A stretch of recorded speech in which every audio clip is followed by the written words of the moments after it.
اسی طرح جو سائنس کی پرابلم ہو جاتی ہے لوگوں کو،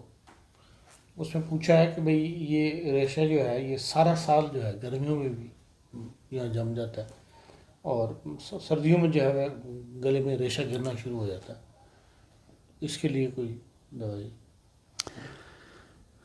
اسے کیسے بچا جا سکتا ہے؟ سر اس میں یہ ہے کہ بھئی دیکھیں ایکچولی تو یہ نزلاتی تکلیف ہے، اس کی جو مین دوائی ہے وہ تو ٹروبر کلینم ہے۔ ٹروبر کلینم آپ 1000 یا 200 میں لیں ویکلی ڈوز 2 ویک کے بعد، لیکن اس کے ساتھ آپ لیں کالی بائکروکیم یا کالی بائک جسے کہتے ہیں عام زبان میں 30 میں، اور فیرم فاس 6x میں، تو یہ آپ کا جو سائنس کا مسئلہ ہے لگ بھگ سے حل ہونا شروع ہو جائے گا۔ اور یہ لمبے سے کھانے پڑے گی یا لمبا سے کھانی پڑے گی، ڈیپینڈ کرتا ہے نا کتنی دیر کی بیماری ہے آپ کو، یا کیا آپ کے ناک میں خدود بڑے ہوئے ہیں یا آپ کا ویسے ہی سائنس مطلب جمع ہوا ہے یا پھولا ہوا ہے،